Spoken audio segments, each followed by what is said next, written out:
ದಿಶಾ ಅಂತ ಹೇಳಿ ನನ್ನ ಅಧ್ಯಕ್ಷತೆಯಲ್ಲಿ ಒಂದು ಕಮಿಟಿ ಇದೆ. ಅದು ಹಿಂದೆ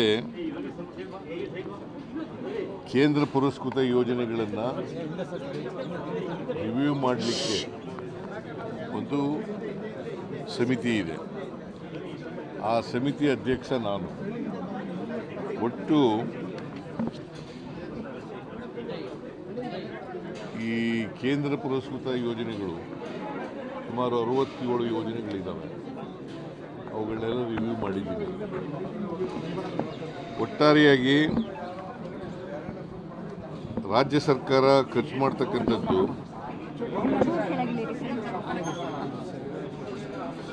ಒಟ್ಟು ಕೇಂದ್ರ ಸರ್ಕಾರ ಮತ್ತು ರಾಜ್ಯ ಸರ್ಕಾರ, ಈ ಸೆಂಟ್ರಲಿ ಸ್ಪಾನ್ಸರ್ಡ್ ಸ್ಕೀಮ್ ಅಂತಂದರೆ ಕೇಂದ್ರ ಸರ್ಕಾರನೂ ದುಡ್ಡಿರ್ತದೆ, ರಾಜ್ಯ ಸರ್ಕಾರದ್ದು ದುಡ್ಡಿರ್ತದೆ.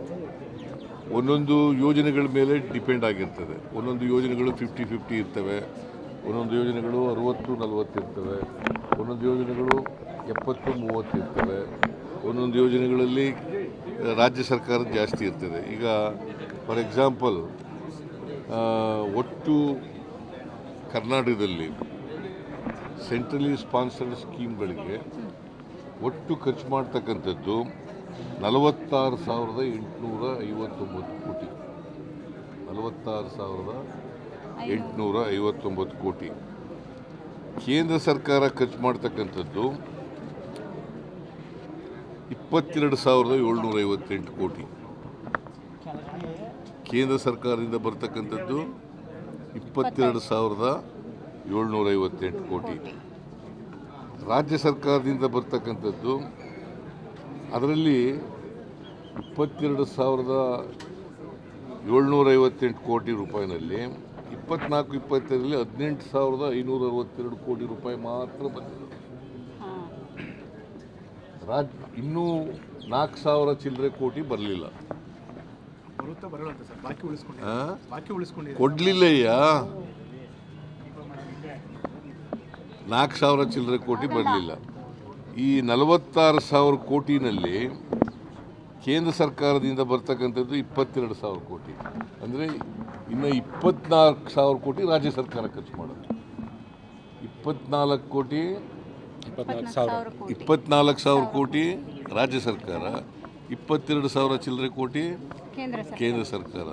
ಅಂದರೆ ಸೆಂಟ್ರಲಿ ಸ್ಪಾನ್ಸರ್ಡ್ ಸ್ಕೀಮ್ಗಳಲ್ಲಿ ರಾಜ್ಯ ಸರ್ಕಾರನೇ ಹೆಚ್ಚು ಜಾಸ್ತಿ ಖರ್ಚು ಮಾಡ್ತದೆ.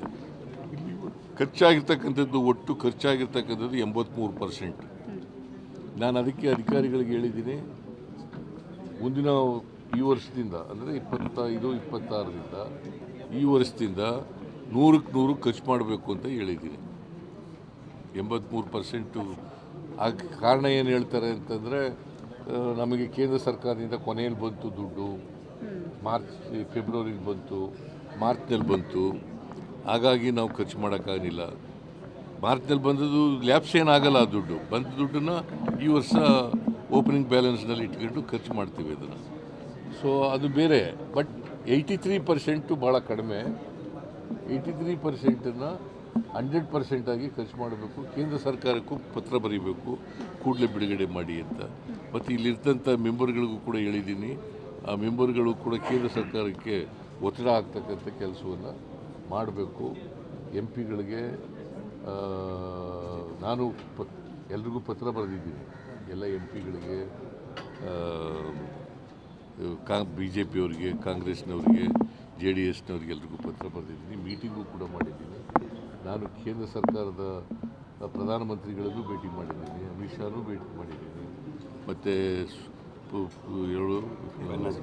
ಫೈನಾನ್ಸ್ ಮಿನಿಸ್ಟರ್ ನಿರ್ಮಲಾ ಸೀತಾರಾಮನ್ ಅವ್ರನ್ನೂ ಭೇಟಿ ಮಾಡಿ ಪತ್ರಗಳನ್ನು ಕೊಟ್ಟಿದ್ದೀನಿ. ಬರೆದಿರ್ತಕ್ಕಂಥ ಪತ್ರಗಳನ್ನು ಕೂಡ ಕೊಟ್ಟಿದ್ದೀನಿ.